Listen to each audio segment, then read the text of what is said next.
there a time that things were very touch and go and you weren't sure you were going to make it? Oh yeah. I can tell you of a couple Saturdays that we had to go to the post office and get the mail and hope there was enough checks there to cover what we had handed out the Friday before. Yeah. But there was always other you had to identify different opportunities or ways to try and combat the problem. And with some of the early farm store people, you could put a deal together and make things happen. There was a company out of Illinois or out of Iowa, Central Tractor, and they were a good company to work with, and I did a lot of work with them. And Elliot Brody was the owner of the company, and he was tough and demanding, but he was also very fair. And he had several other people under him that were working for him that had been with Tractor Supply, and that was how I knew them. And but we ended up building rear blades. Like one time, we were desperate. It was back in the early years, and had got the company to a break even, but we would make money the first 6 months and then lose it the last 6 months and come out about even. And the problem was we were not manufacturing enough product in the last 6 months to cover the overhead. And so I knew that Central Tractor sold a lot of rear blades. And so we went to them and put a very, very sharp deal together. We built the rear blades for them, and we're talking 10,000 rear blades. The other part of the deal was you had to start shipping the blades in September, and you didn't get paid for them until January. So I also had to go to our suppliers and tell them that I had this opportunity, but I needed them to work with me, and they all did.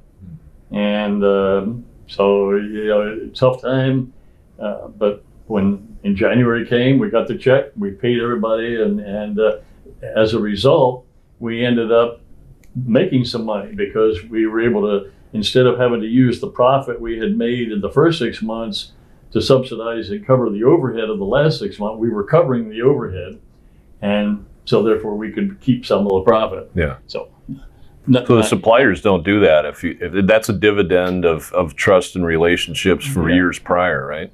Mike, one that comes to mind is that same farm store group got merged and consolidated and ended up being a big company called Quality Farm Stores.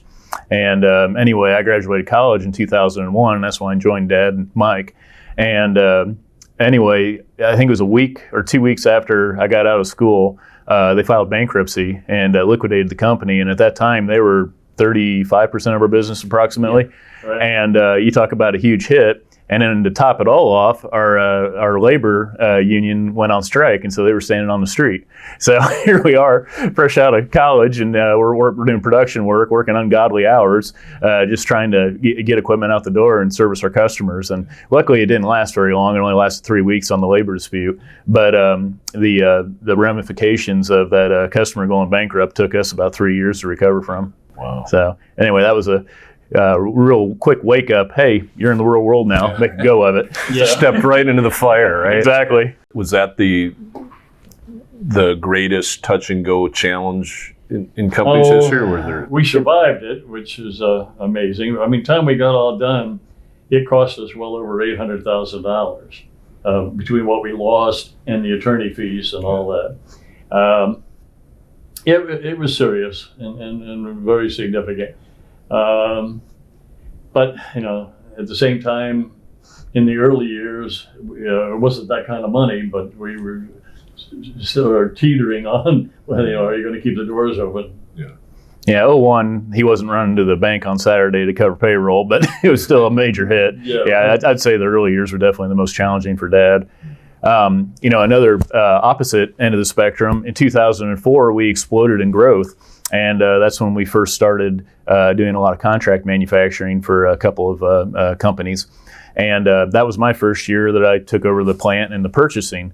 And in April of 2004, raw material prices skyrocketed. And in a 3-month time period, they doubled from what they were. So here we are trying to grow fast, and our input costs doubled.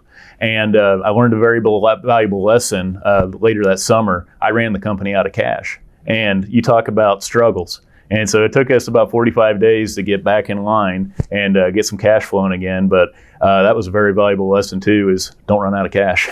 So very hard to operate. How about what is your biggest success? A specific, whether it was a deal, a specific period of time, or with the positive defining moment in the company's history? The first one was putting that 10,000 rear blade order with Central Tractor. I mean, I basically was selling the blades at cost, but we ended up making money. And it was because we had covered the overhead, we were able to save the money we made in the early part of the year. Not a huge amount, but at least it was a positive amount.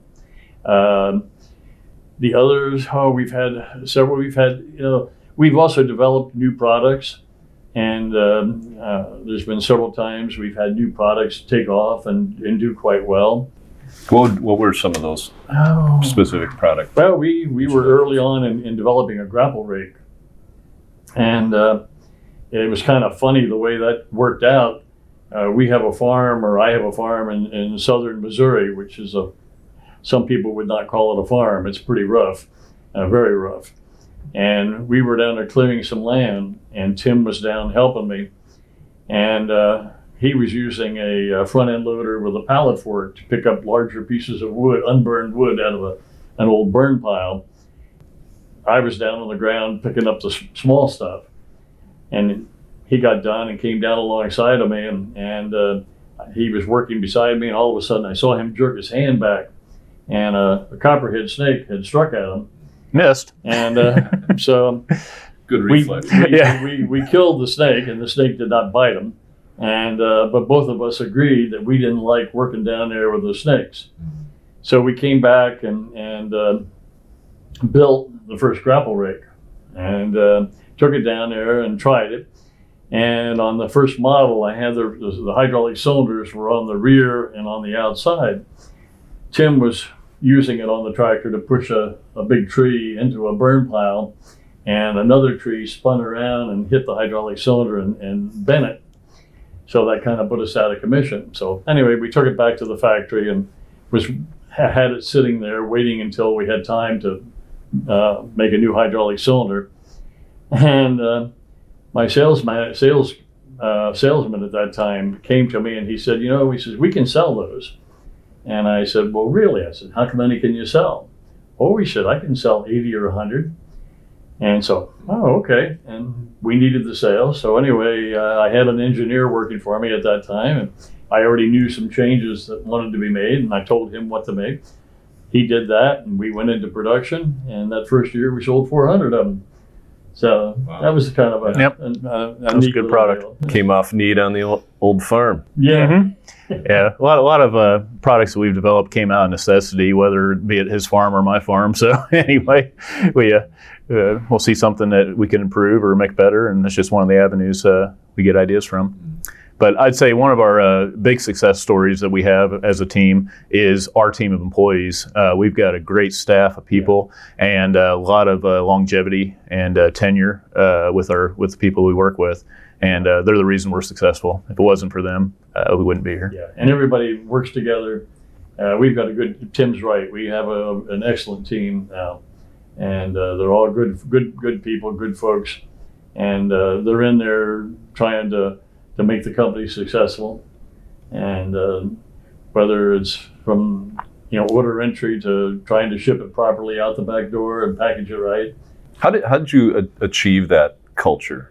of teamwork and hard work. I mean, that's where a lot of companies ultimately struggle, right? I think just because we're not afraid to jump right in with them. And, growing up and, Dad's always been out in the shop, and we got two types of machinery at our place, those that are being moved and those that will be moved. And because we're always changing the way we produce. And, the fact that we jump right in, we work with the employees, I think goes a long way with them. They see you busting your rear end and you're setting the tone. And then we've tried to do things to make it better for the employees.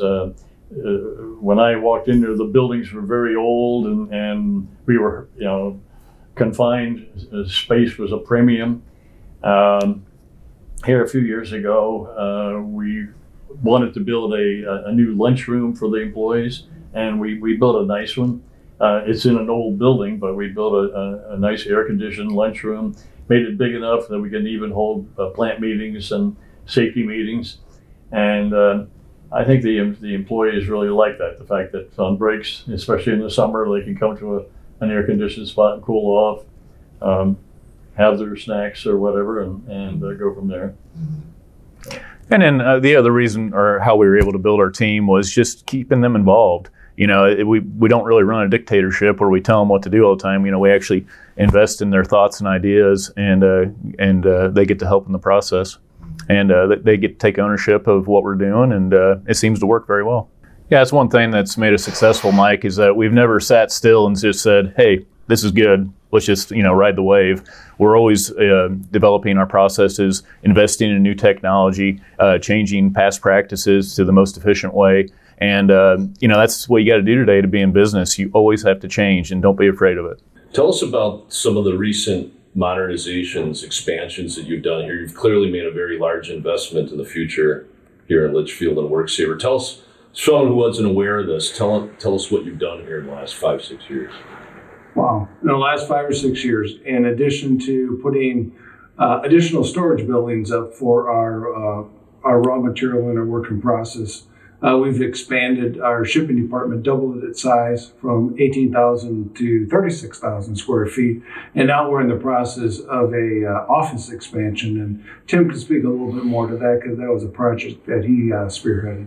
Mike mentioned we expanded our shipping department. We've expanded our painting department. We've expanded our fabrication department. We've expanded our warehousing. And we also have expanded some other smaller areas.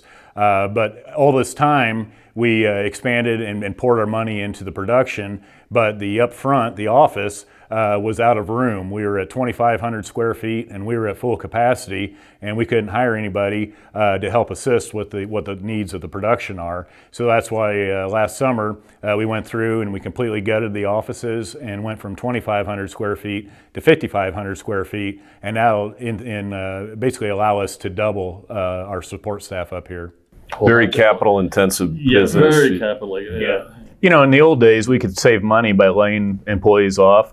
Today, our factory overhead with our machinery is so high that doesn't do any good for us, that we have to keep the tons running through the factory. So it makes us a little bit more due diligent and a little bit better long-term planning and putting our customers together to where we can sustain that amount of volume that we have to push through. Right.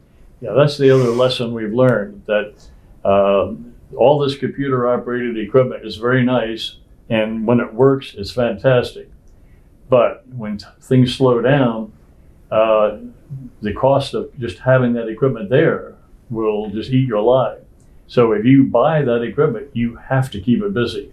Mm-hmm. So you better figure out things you're going to do or how you're going to keep that equipment working.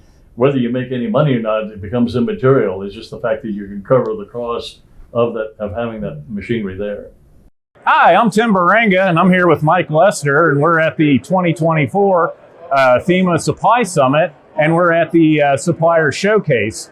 Now, you might be wondering why Mr. Lester is wearing an Illinois jersey, and I think it'd be important to our colleagues, our friends, and our peers, Mike, to ask you, how long have you been a closet Illinois fan? About 10 minutes, and it's deep in the closet. I lost a bet, made a wager with the wrong individual here. So if anybody doesn't understand this, page 49 of this farm equipment issue is an advertisement that explains everything. And Mike, you're a good sport. I only have one last request. Would you please autograph my copy? I will, but we have an NIL agreement, don't we? Whatever Caitlin Clark is getting is fine by me. We'll start a GoFundMe page. Yeah. Well, Mike, I appreciate it. I'll frame this in my office, and who knows, in 200 years, it might be worth more than the Mona Lisa. Yeah. So, Mike, thank you very much. Thank you. Yeah, appreciate it.